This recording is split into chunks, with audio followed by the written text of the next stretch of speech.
Hi, welcome back to Kaplan's Career Goals. Today my guest is Uzma Mukhtar.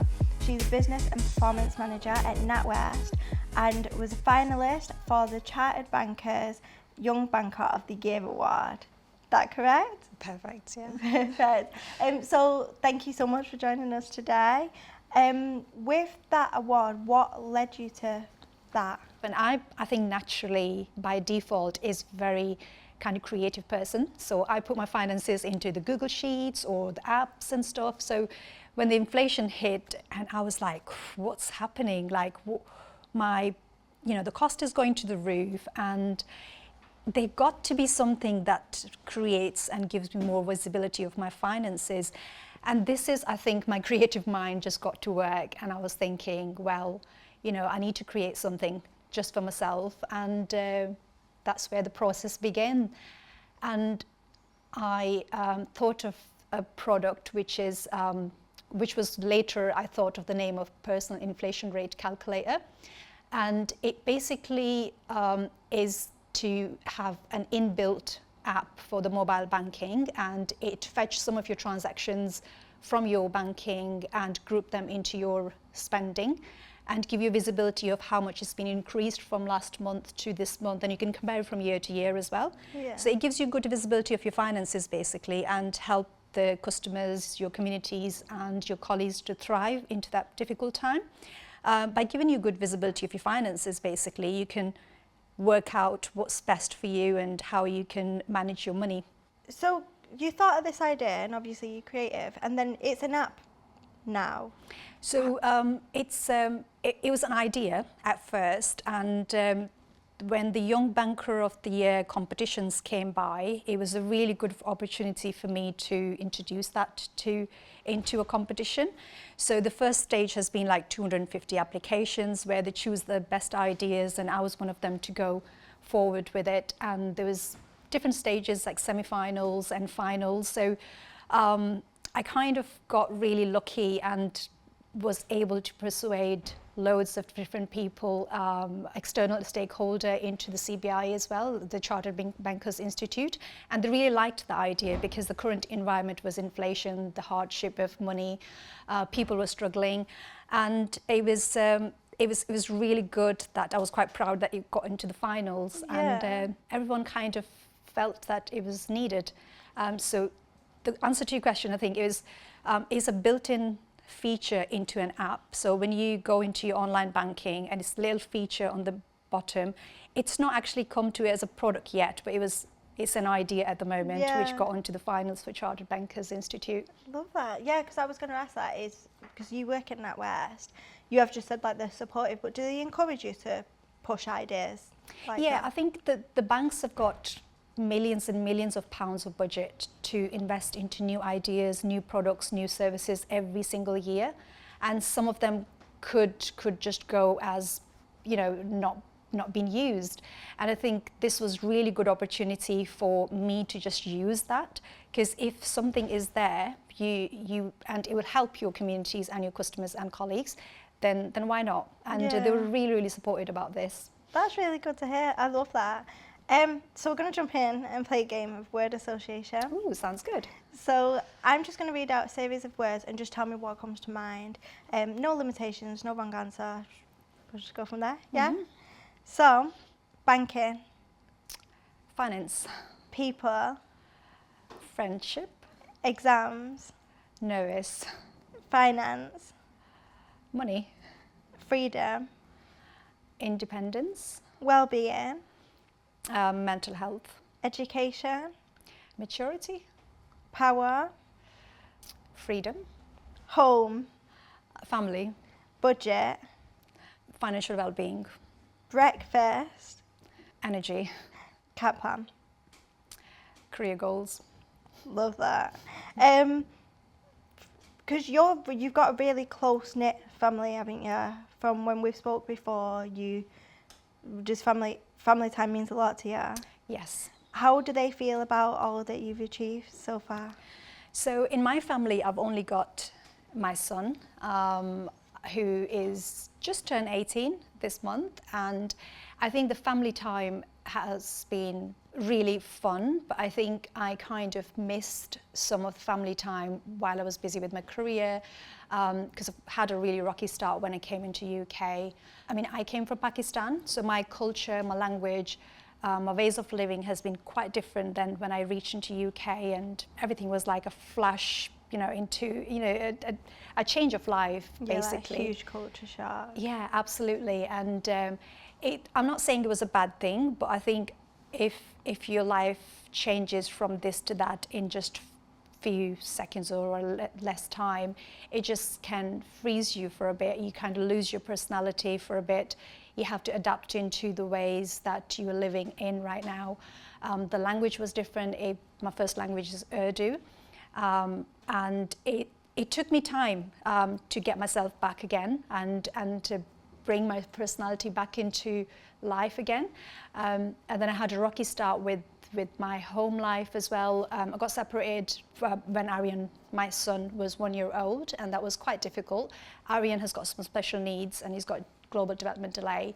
And I think at that point I felt really hard to balance everything. You kind of have to make harsh decisions where you kind of go through the route of just go and make your career because that's needed, you need money to survive, or you have to give some more time to my son because he needs me.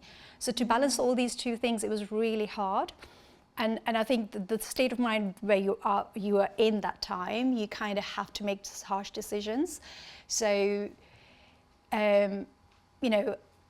taking Aryan's care at the same time and developing your career, it has been a really rocky start at first, but I think that everyone around me has been really helpful, and I think the system here has been really, helpful in a way that it just keeps you going and keep you sane. So are you qualified by the Chartered Bankers Institute? Is that? Yes, I've done the courses, which is the certified courses, and the banks pay for it, and we kind of just have to do it by as a mandatory requirement. Yeah.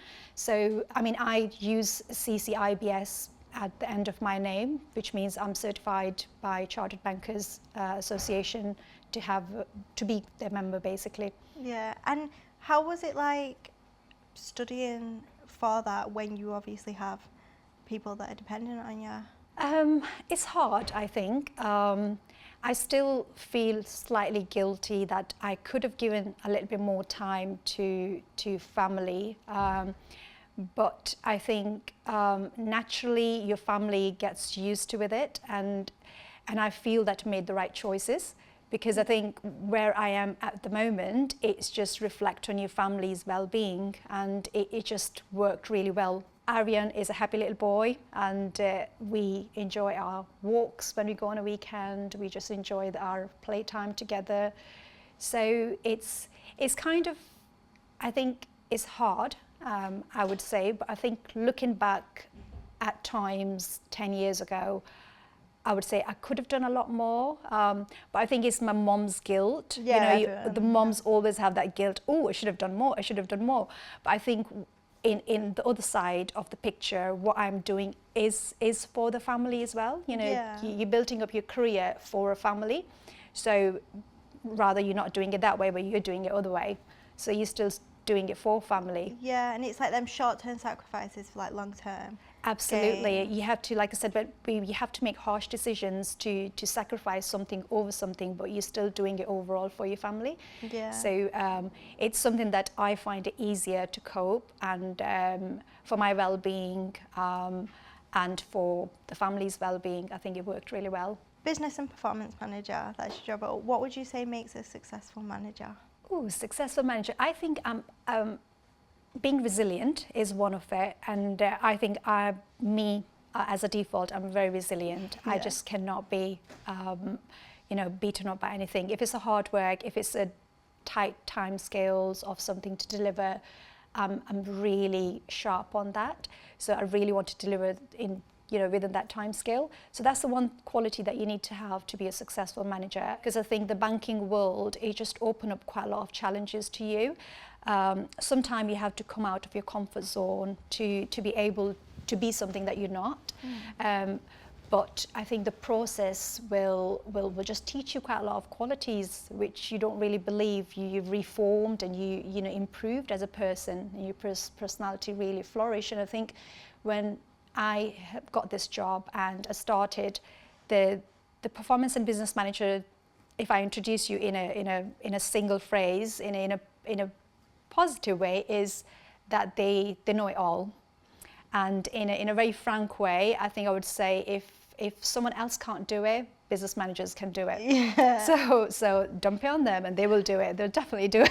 Yeah, it's like that phrase, like, if you want something done, just do it yourself. Yeah, absolutely. So I think if someone else cannot do it in other areas, they will just come to us and we will definitely do it. Oh, I love that. Do you ever, because you work full time from home, yeah? Yeah. Do you ever struggle with like that lack of socialization that you would have got like previously in the office? Yeah, I think that's the downside of working from home. I would definitely say I've lost touch with people if I'm working from home. But I think in a positive way, I'm a person who always look the positive side of things.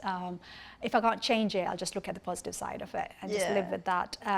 So I think the positive side is I give myself more time, my own well-being, my mental well-being, how I can improve myself at work, how I can bring the best of myself into work. So I think this is one of the successes, the reasons of my successes in my career, that I'm more focused. I wouldn't say the less interactions has made it, but I think you do need a human interaction. Yeah. I love going to London because my team basically is based in London, so I love traveling once a month. You know, the whole process of going into the journey and excitement of going and seeing people, you know, treating like, oh, I'm come from really far, from Manchester, and all this, and it's just a hype is amazing. I still love seeing people. Yeah, no, I know what you mean. Obviously, you like that journey. If you had to go back to working in the office, what would your dream commute be? So, doesn't matter where you go in, like you can work wherever, but what snacks would you bring? What would you be listening to? Who'd you be with? And how would you be travelling? So I think my dream commute to a train would be to have a first class seat. You know, I have travelled into it, it's amazing. It's got the aircon on, it's got the quiet, you know, the quietest place that you can ever be, even though it's running really fast speed, but that, and then you've got the switches on the side, you can just be on your laptop, you can be on your phone, and I'd love to just kind of have a creativity of having a snack where you can touch the table with a touch screen and you just kind of have a selection of nuts, what you want, and just bring it up, kind of thing. And yeah, that's like a me creative mind. I don't know if it's that possible. Do you know, like, say if because like you commute in general on your own, would you, if you could commute with anyone, who would it be? I would say my son.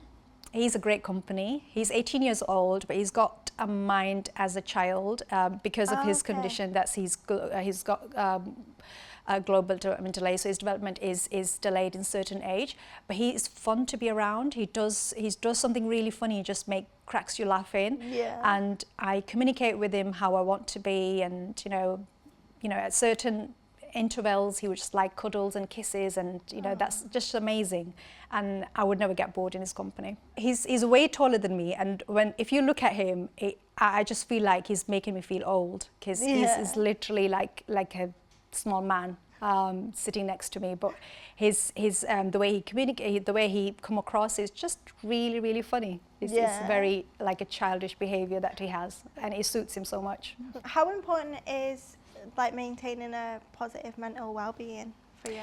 I think it's really, really important, because I've gone through some really rough times in my early life in this country, and I've learned how important it is to have your mental well-being, because I think the decisions that you make or selections that you have for life, it impacts so much, because if your mental well-being is to the point and you're happy, you naturally just make right decisions for yourself. Yeah. So it's just naturally come to you. And I'm a very big advocate of mental well-being. You know, and it reflects from Aryan. He's a happy little boy. and you have to create that environment in your house or at your workplace where everyone's happy. Yeah. And you naturally just bring the best of yourself to work or your home life. What would you say that some of your tips are to maintain a positive mental well-being? Think about yourself first. Coming out of the comfort zone doesn't mean that you're putting pressure on yourself, but I think challenging yourself is bringing the best out of you. And I think the accomplishment is when you succeed and when you kind of are successful in getting something, and it just gives you a lot of happiness, and your mental well-being does get improved. So what was it like when Arian was young and you had to build a career? When Arian was 2 years old, that's when I started living separate from the family, and it was something that I really wanted to do best for him. But I think the decision has been, should I go into employment? Should I just give him more time and stay in my state benefits, which will help me just kind of financially? But I think the decision is to kind of think critically what's best. And I was very, very scared, like leaving him to the childminders would maybe make it even worse for his development. Maybe it's not good for him. He needs me. He needs, a child needs mother more than anyone else. That was a decision was really, really hard to make. Either I leave him with the childminders and try to, get him care 24 hours or the time that I need for my career. That's what I did. I kind of go into and find the employment for full time. And it took me I think so much time to find the best childminder. We interviewed, I think, over 20 childminders to be able to suit his needs and everything, or a nanny to make sure that he's safe, everyone's meeting his need. And I was always been very conscious in my mind, and my heart was like, oh my God, am I doing it right? I was doubting my decisions. Should I go back onto, just looking after him all the time? But I think the positive thing was, when I used to come back from work, and the time that he used to spend with him and he used to spend with me was a quality time. Yeah. Because you naturally feel longing for that, for a family time. And he was so happy to see me, and I was so happy to see him. So we had a quality time together. So it kind of just gave me some encouragement that I'm doing something right, nothing's going wrong. And that's where my journey started with my career. How has having a son who's neurodiverse impacted your career? I think it's helped me a lot. With Arian, I grew my patience quite a lot, where you have to, for example, where I have to say something once, I had to say it 3 times before Arian gets it, which is fine. And I think I grew a lot of patience in my personality, which, looking back, 19 years ago, I didn't have. I was very impulsive. You make harsh, very impulsive decisions and stuff. But now I'm very calm and very patient. And I think I've learned that if you put hard work into it, you would definitely get succeeded. And an example I would just reflect back on Arian's development is when I used to try something on him for him to succeed in. For example, just any little thing as saying something that he couldn't say, and being patient with him, trying and trying again. And once when he say it, it's just such an accomplishment, and it's such a happiness that brought to me. And it just, make you learn that, if I just put the same scenario on my career, it's not that, there's no such thing as failure. Sometimes when you go into interviews, you don't get the jobs, but it shouldn't set you back. You should try again, and that's what, again, another example of being resilient. And finally, when you get it, and you feel like, that was the best one for me. Yeah. So I think I grew a lot of patience, and the fact that I should just keep carrying on and trying on. Yeah. And how important is it? How important do you think it is for businesses like NatWest, for example, to kind of embrace neurodiversity and encourage people who might have additional needs to seek careers in these industries? I think it's really, really important, because every disability is not visible, and we all have got a neurodiverse element in ourselves, which sometimes, you know, you've got fear of heights, you can't do something, and you don't want to come out of your comfort zone. So we've got element of that, and it's not visible. So the banking sectors and the institutes like this embracing that, it gives them a lot of freedom for people with neurodiverse population. It just bring them out being themselves and accepting them as they are.